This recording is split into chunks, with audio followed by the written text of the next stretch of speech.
Hello, my name is Michael Ness-Bull and I'm the world's leading authority on Paleolithic palm line animation. Now there's a reason for that. I'm the only one who's heard of it. Up to now. Now if you thought Steamboat Willie was an early example of animation, forget it. The French archaeologist Marc Zima has shown that 30,000 years before Walt Disney, paintings of animals on caves were actually animations. The impression of movement can be created by shining a light on different parts of the picture at different times, as in the video link below, courtesy of Southampton University. Thanks guys.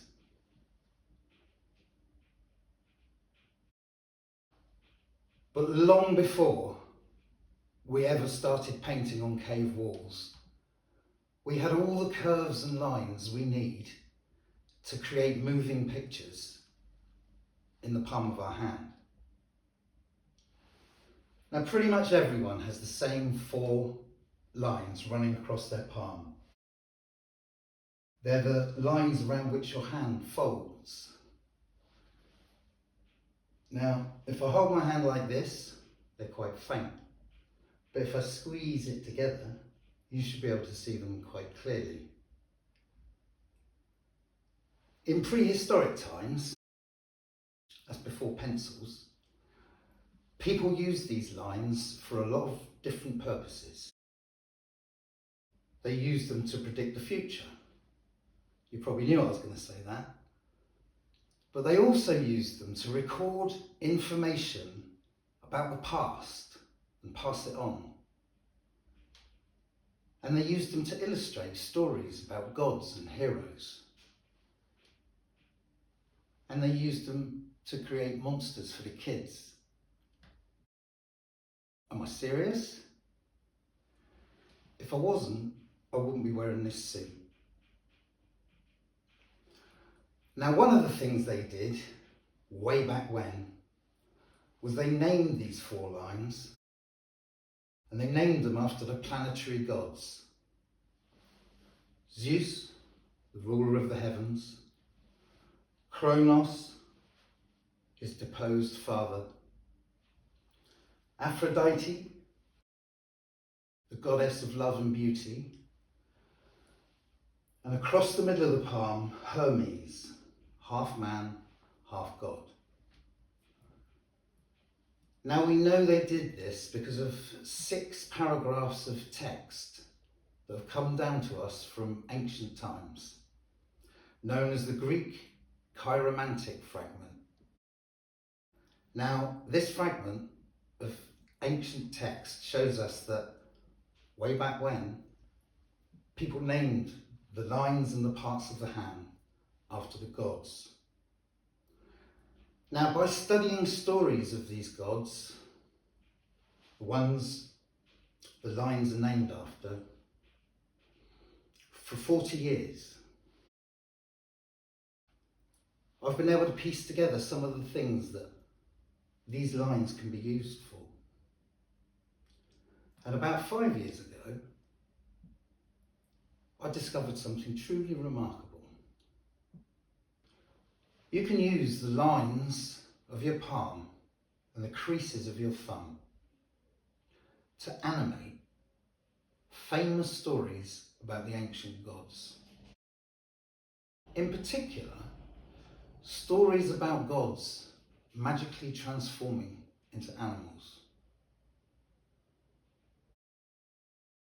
Now, I'm about to give you a very quick example of how to use the lines and thumb creases to illustrate for a small child the story of Orion, the hunter. On my website, I show you how to create a bull figure in the palm of your hand, and with just a very slight movement of your thumb, you can transform that bull into a ram, or a horse, or a winged horse, or a sea goat, whatever that is.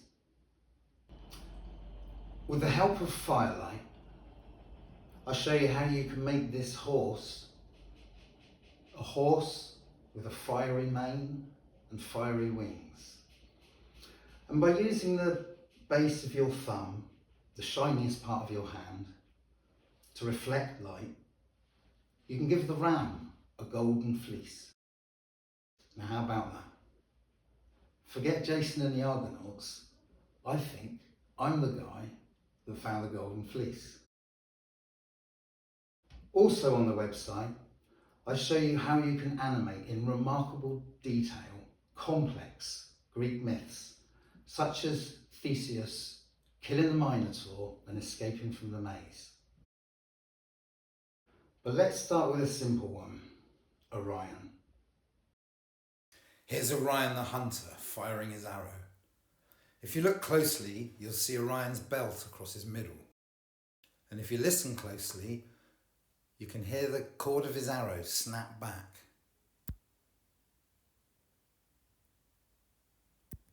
One day, Orion is boasting that he's the tallest and the fastest, and with his arrows, the deadliest of all the creatures in the forest.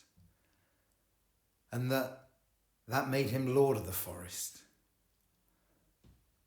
But the gods heard Orion boasting and decided to teach him a lesson. And one day, as the light grew dim, they put a scorpion in his path. And before he could take a step back, the scorpion flicked his deadly tail and brought Orion crashing to earth with his sting. And you might invite the child to look more closely at the scorpion's forked tail. And as they peer into your hand, they feel the sting, a gentle reminder perhaps of what might happen if you're ever tempted to be boastful. Does all this sound unlikely? If so, good. I'm looking for critical, or even cynical, academics in your field to peer review a series of articles and books on Paleolithic palm line animation. If you're interested, please contact me via the website or email me at michaelnessbull@gmail.com. Because it's not just the suit, it's the cufflinks, the tie, the buttonhole. Because it's not just that you can animate famous stories from the myths using these palm lines and thumb creases. If you look at my website and study the videos, I think at some point you'll agree that famous creatures from the myths, some of the most famous stories, and even the weapons of the gods were designed around these four lines and the thumb creases in your hand. Now that is worth getting dressed up for.